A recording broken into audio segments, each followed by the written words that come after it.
what healthcare documents should I have in my estate plan? I recommend that you have two documents in your estate plan that cover your healthcare concerns. The first document would be your advanced medical directive. Get a pen here that works, marker.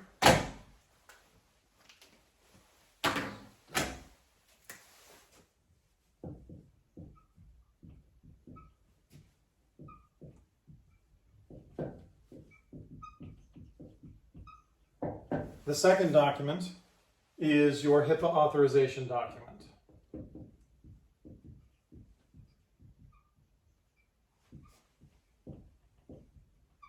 We'll take each one of these in turn and what they do.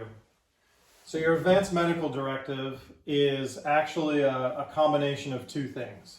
The first part of your advanced medical directive is your healthcare power of attorney.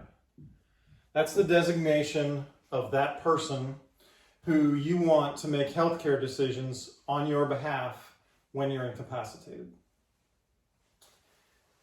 The second part of that document is a living will. Now think of the living will as more the guardrails along the sides of the road if you're driving down the road. What do I mean by that? Well, your healthcare agent here has been designated to make decisions, but you want to make sure that they're making decisions in accordance with your wishes. So you're driving down the road and you have a guardrail on the left and you have a guardrail on the right, and you have to stay in between those two guardrails. That's your living will.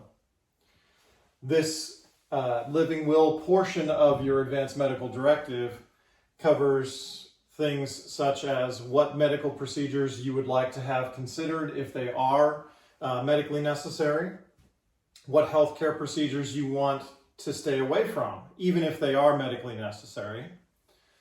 You also want to address things such as end-of-life care, life-prolonging procedures, and some folks actually like to designate an organ donation agent to determine which organs or even if you would like to have your organs donated. So that's your advanced medical directive. The other portion of that is your HIPAA authorization document. Remember I said that this healthcare power of attorney designation happens when you're incapacitated. This document is not going to go into effect until you are incapacitated, so that's why we have a HIPAA authorization document. And what does that do for you? Well, the HIPAA authorization document tells your healthcare professionals what people you want to share healthcare information with. There is a way, though, within HIPAA that actually gives you the ability to share that information. And what you have to do is you have to authorize in writing ahead of time. So that's what this will do.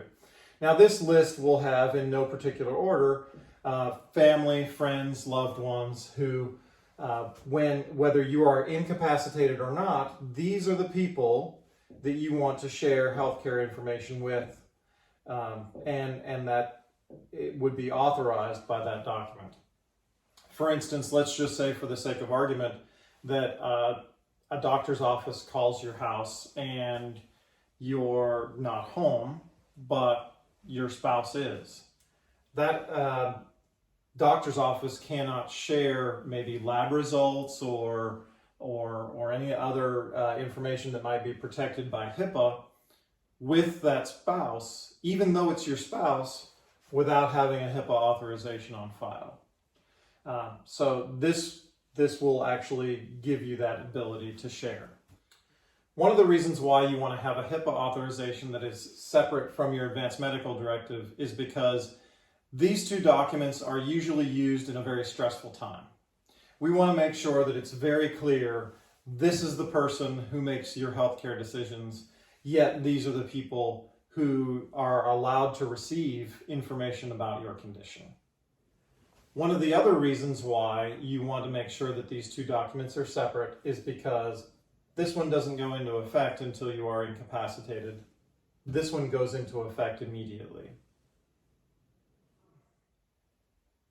Yet one more reason that you want to make sure that these documents are separate is because many families have a list that's much longer for those who they want to share healthcare information with, but they still want to have a simple point of contact. This is the person I go to for healthcare decisions.